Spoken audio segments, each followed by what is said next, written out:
What up? It's your incredible man. Yes, I'm back at it again, and this is Vinland Saga, episode 11, discussion slash review. Man, let's get it. Okay, so pretty much it was a continuation of last week, and it picked up right after everything that was going on. But this week we started with Thorkell and his band of renegades traveling down the road with Prince Canute, Ragnar, and the priest in tow, and had them in captivity.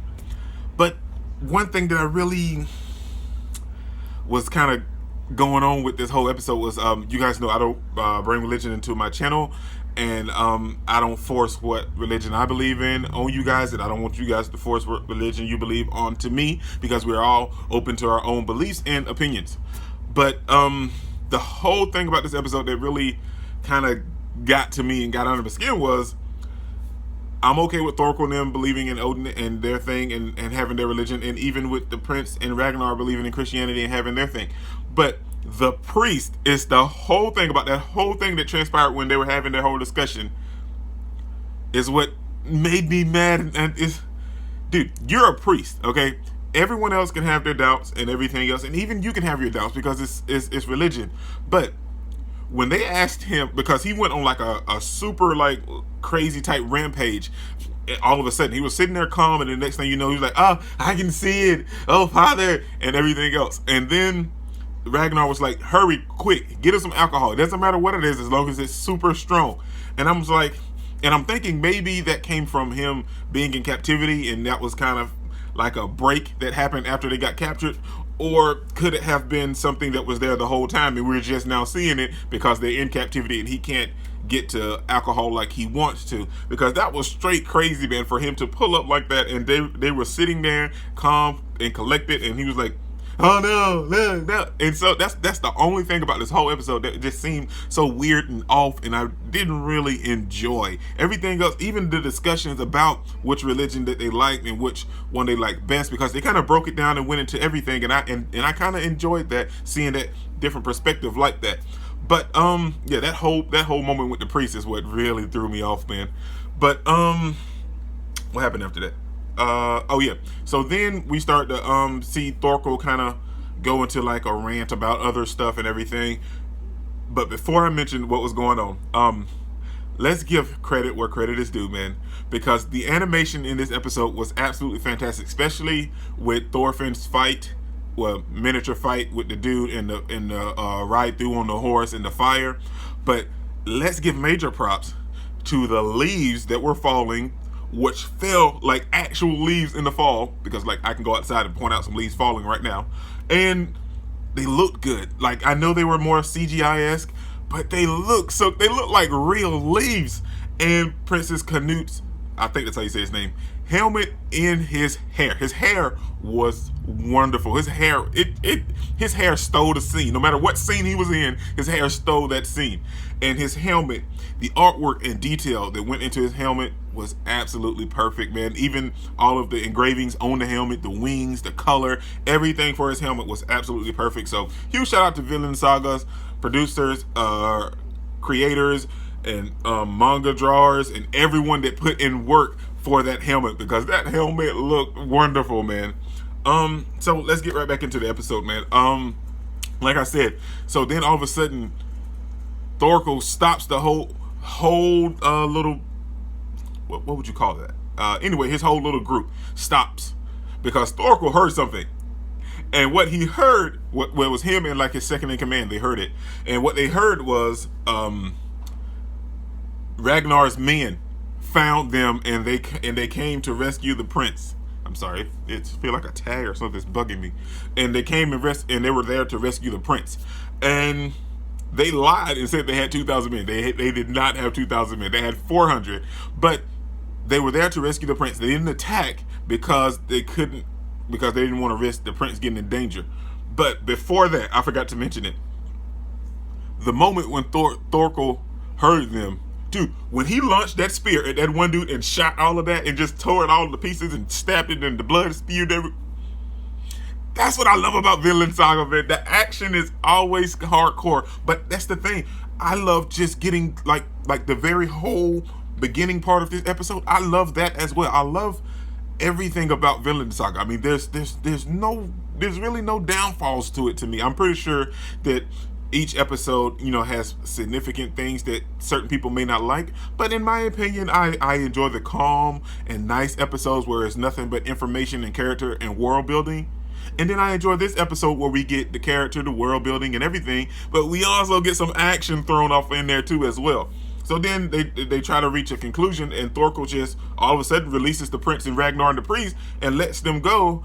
But he eggs all of the Vikings to on Ragnar's side to like, well, you guys shouldn't just let me get away. You guys should definitely come try to fight. And Ragnar was trying to keep his men in control, but they just weren't having it, and they charged and ran at Thorkell, which was, I don't know why they done that. That was the most stupidest thing they could have ever done. And they done it, and that was their demise. Because at that moment, man, Thorkell's men came and they were going back and forth with everybody, and they were demolished, man. We saw Thorkell's men killing everybody. We saw Thorkell straight slicing and dicing people. Dude was cutting trees and people in half. Man, this man was straight mollywopping all of these people that ran up there thinking they was going to do something.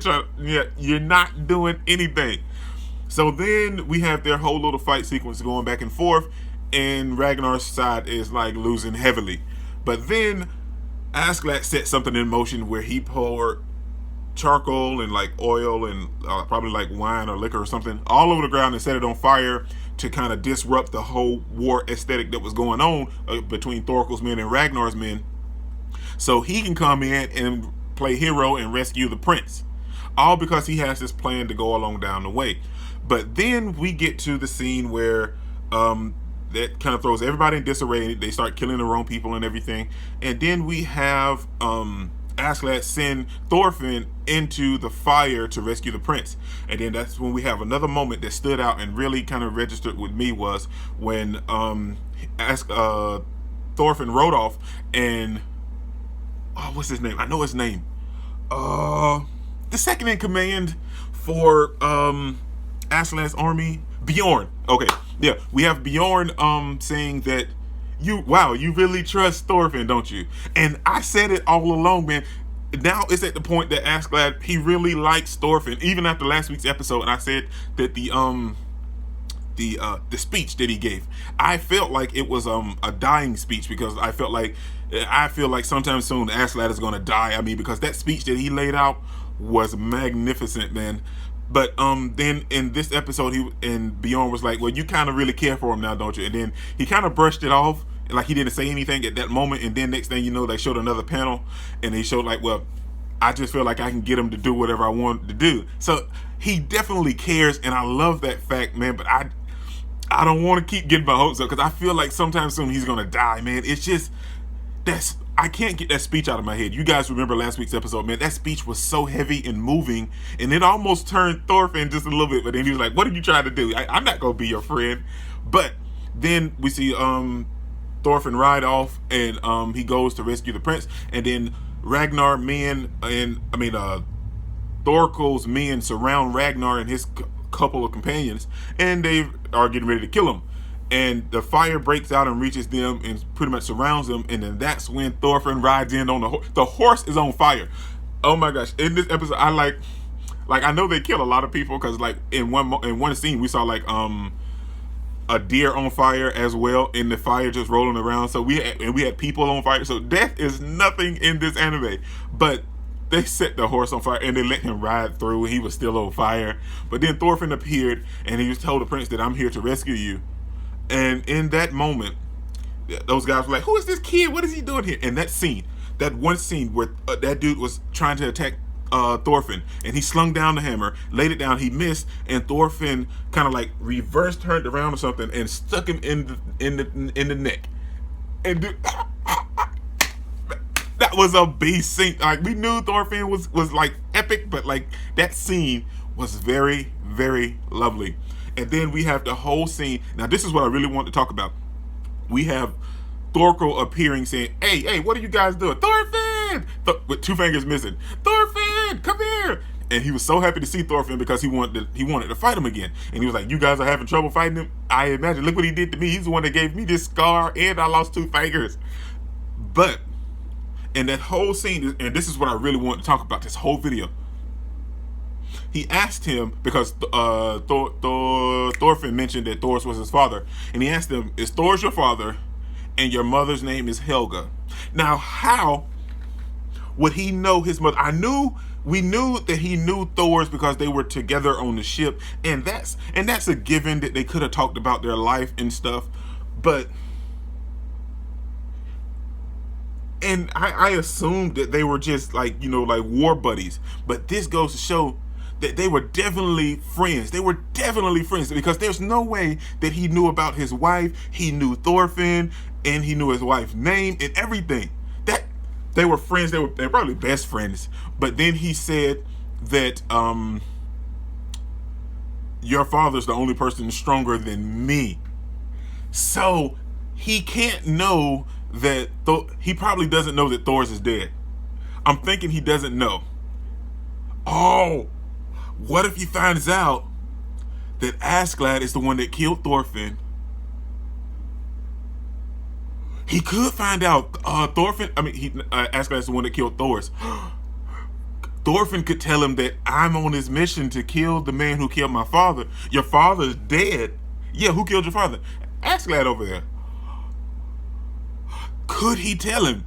I tell him. Dude is super strong, and I may not be able to beat him, and I can't seem to get ahead of Askeladd. I tell him that Askeladd killed my father. That may be true. That could possibly happen. But anyway, that's theory territory. That happens, and then we get to see him going to that whole thing, and then he was like, well, since your dad rescued the prince, take him. I don't need him, but we'll meet in the same place because we're both headed there, and I'll see you then. And then we get to see that Askeladd's plan worked out because he's surrounded by the prince, and Ragnar tells him that he set up this whole thing, but the only reason you're lucky is because the prince got away, so I'm not going to take any action or anything. And then he asked the prince to remove his face. And I'm going to be real. I agree with Bjorn and Askeladd. The prince looks like the princess. The dude's hair is long, golden, and beautiful. And then his face doesn't have any facial hair. It's smooth as a baby's bottom and everything else. Dude look like a princess. But I want to know why he stayed silent through this whole thing. And I'm hopefully, now that he's taken his mask off and he's seen everything transpire, now he's kind of going to be like, let's kick some ass.